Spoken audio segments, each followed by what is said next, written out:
Hello everyone and welcome back to Mama Mumble's Discount Den of Disappointment in Fallout 76. We're going to spend 1,000 Scrip on 3-star legendary weapons and see if we can get anything good. Or at least see if we can get something interesting that I can do a weapon spotlight video on. If you like videos like these and want to see more, don't forget to hit the like button, drop a comment, and subscribe so you don't miss any of the Fallout 76 content I upload every week on the channel. Alright, enough chit-chat. Let's go play the slot machine. And the first roll of the day is an Assassin's Flamer, with VATS critical shots doing more damage and 250 damage resistance while reloading. So the Assassin's effect did get an improvement when One Wasteland came out.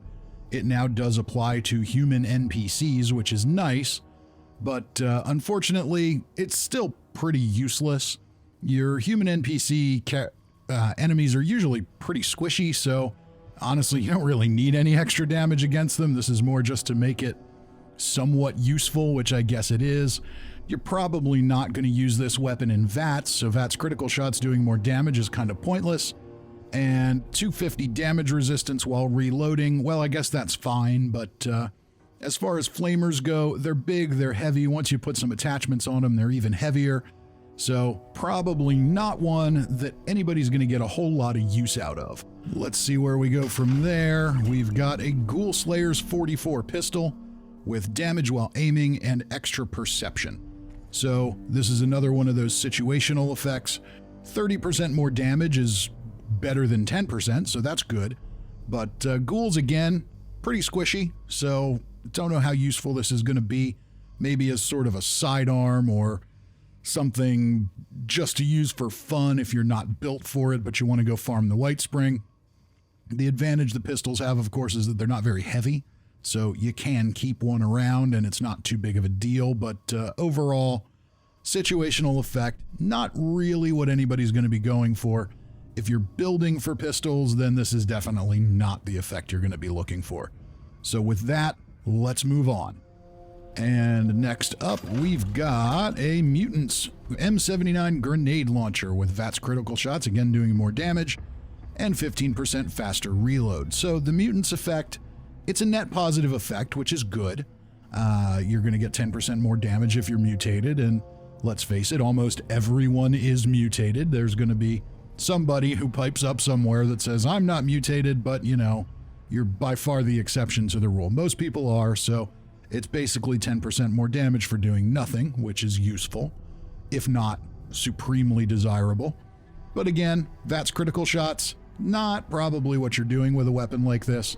Faster reload is helpful because you're reloading after every shot, so that's going to help improve your DPS a little bit with it, but unfortunately, it's an explosive weapon, and explosive weapons just kind of lack the punch that they really need, and the way they calculate durability is terrible, so you're going to use this for about 5 minutes before it breaks. Let's see what's next. Now this is another flamer, and it's a little better than the other one. So here we've got a Vampire's Flamer with bashing damage and less VATS AP cost. So here, again, not probably going to use this in VATS very often. Bashing damage is pointless. They need to change that to bashing speed to make it useful during daily ops, but they've still yet to do that, and I'm sure they never will. But the Vampire's effect is definitely more useful than the Assassin's effect. This is something that's going to help keep us alive. If you pair this with the Friendly Fire perk and you use it to heal teammates and yourself, this could be an interesting kind of support weapon. So I'm not going to say this is a bad role. It probably is a decent one for the right person in the right role. Let's keep moving forward here and see what else we can get. That one's not bad, but yeah, not totally in love with it. Hopefully we can do a little better on this one. What do you got for me, Mama Mumbles? Oh no, we're not doing better. Okay, Suppressor's bow with damage while aiming and +1 perception. So the only thing I'm really a fan of on this one is the extra perception. That's going to help with VATS accuracy, but that's really about it. In my experience with the bow, they fire too slowly. They're not a hit scan weapon, so they're really hard to aim accurately. So to do an extra 10% damage while aiming, I'm just not convinced that's going to be all that useful. And the Suppressor's effect, while that might be useful somewhere down the line, it's not very useful right now. Sadly, there just isn't really that much in the game that's that challenging, where you're going to have somebody in a support role that needs to reduce the damage output of enemies that might help your team. But, you know, so yeah, not great. Don't love this one. Definitely going to go back into the Scrip bin. The other thing it's got going for it is that it only weighs 3 pounds, but sadly, it's 3 pounds of useless. Let's move on. Okay, we're about halfway through here. What do you got for us? A quad Western revolver with damage while aiming and damage resistance while aiming. So this one's kind of interesting for the right person. The quad effect is going to quadruple your ammo capacity, so you're going to go from 6 to 24. That's pretty good. That's definitely useful. Your reloads will probably be a little longer, I think. But, or no, this one's a quick reload, so no, you should be fine with that on this. But the other two effects, you know, usually for gunslingers, I would think you're going to do mostly VATS shooting, so you can take advantage of criticals. But I'm sure there are people who do free aim these, and if they do, then that extra damage buff while you're aiming and the extra damage resistance while aiming, those two effects synergize well together. Not needing to stop and reload after every 6 shots is probably helpful too. So while I'm not in love with this for me, I'll bet there's somebody out there who would use this and be pretty happy with it, just because it's kind of interesting and the effects blend well together for the right person. All right, 4 more to go. What do you got this time? A Medic's Gamma Gun with limb damage and reduced weight. Oh, wow. Okay, well, we're not doing so hot so far. A couple interesting things, couple kind of niche items, but this one is no good. Limb damage is fine, I guess. Reduced weight is definitely good. It makes this 40 Scrip that it's worth not weigh very much. And but the Medic's effect, unfortunately, just not all that useful. It's fine. It gives your team a little bit of health when you get VATS criticals, but this isn't really the weapon you're going to do that with, and honestly, there just aren't that many scenarios where you're going to do it. There may be future content where we've got waves of enemies that, you know, you need to heal your team, and having somebody on the team in that support role would be useful, but where the game stands right now, it's just not very useful. You really don't need it. So, yeah, this one, destined for the Scrip bin at some point, but it'll probably hang around in my stash for a while because it only weighs 0.3 of a pound. So that's not bad. That's the best part about it. Let's move along. All right, come on, Mama Mumbles. Christmas is coming. Give me something good. Okay. Well, you know, this isn't good. I don't think this is good, but it's interesting. So we have the Stalker's effect, which I have hated forever. Because I've never understood the point of giving up extra AP for a guaranteed VATS hit that probably isn't guaranteed because it's so buggy anyway. But there have been some major improvements made to VATS in Steel Dawn. So maybe that's more useful than it once was. VATS critical shots doing more damage, well, that's good. And VATS critical meter filling faster is good. So this one, the effects kind of synergize well. If there is a weapon where Stalkers would be useful, it's probably the bow. That's something where you're going to shoot at targets when you're not in combat, because you're going to be silent and you're going to be stealthy and you're going to be stalking them from a distance. So, you know, this one, I have my doubts as to whether or not it's good. I have my doubts as to whether or not the Stalker's effect is useful. But I think this one is interesting enough to earn a place in a weapon spotlight, so we can figure out once and for all just what in the hell Stalkers even does, if it does anything.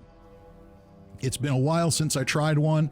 This is a good weapon to have the effect on if it's good on anything. So yeah, I think next week's weapon video is going to be this one.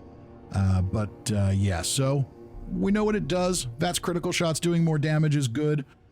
You know, all those things work well together. That's all the things we want. Let's move along, but bear in mind that at least we got something interesting out of this run. All right, 2 more to go. What do you got for me today? We've got a Zealot's cryolator with faster fire rate and extra agility. So, The cryolator is an interesting weapon. It's one that isn't really here to do damage, it's here to freeze your enemies. It does a little bit of damage, but that's not really the point. This is the kind of weapon that you want to use for specific scenarios. Two bosses in particular, the Imposter Sheepsquatch and the Scorchbeast Queen. Would be nice if we could use it against Earl Williams as well, but it doesn't really seem to do anything to him when we hit him with it, so whether that's a bug or intended, I don't really know, but we can freeze the Scorchbeast Queen and we can freeze the Imposter Sheepsquatch. So the Zealot's effect is useful because the prime time you're going to use this is with the Scorchbeast Queen, so why not get a little extra damage there? That's good. Extra agility never hurt anybody. Faster fire rate is going to help us land those shots on target quicker, and that might make it useful for the Imposter Sheepsquatch too, because that enemy moves really fast. So getting shots on target faster is good. Do I love cryolators? No, but there are people who do, and you play that role very specifically in those events. So not a bad one to get. If you're going to get a cryolator, that's probably a good combo of effects. And our last item of the day is a 2-shot single-action revolver with limb damage and VATS critical meter filling 15% faster. I don't love this weapon. Mainly because I don't love the single-action revolver. Reloading one shot at a time takes too long. Firing it takes too long. 2-shot is going to hurt our accuracy significantly. Limb damage is fine. It doesn't hurt to have that on a gun. VATS critical meter filling faster is fine. If you're using this, you're probably a VATS build, but the reality is you can now spend 10 minutes and go get the fact finder from the new Brotherhood of Steel missions. So if you're going to be a gunslinger using revolvers, that's the weapon you're going to use. It's easy to get, it's easy to build around, everybody can use it, so, and it's a 44, which is a superior weapon to the single-action revolver, so for better or worse, pretty much everything that isn't a fact finder is gonna be pretty undesirable at this point. So yeah, sadly, not a great roll, not an amazingly fun day. But I am excited to see how the Stalker's compound bow works. I have bitched and complained enough about Stalkers in these videos that I think I owe everyone at least one presentation of the effect to see how well or how terribly it works, to see how useful it may or may not be, and now that we have a weapon where it makes sense to have it, that's a good weapon to showcase that one with. So there we go. One of the worst trips ever to the Purveyor, but we still got something interesting out of it, and you'll see that next week. For now, we're going to call it a day. Remember, if you liked this video, if you want to see more Fallout 76 content, be sure to hit like, subscribe, leave a comment. I upload more Fallout 76 videos on the channel every week. And until next time, I'm Fisty McRib.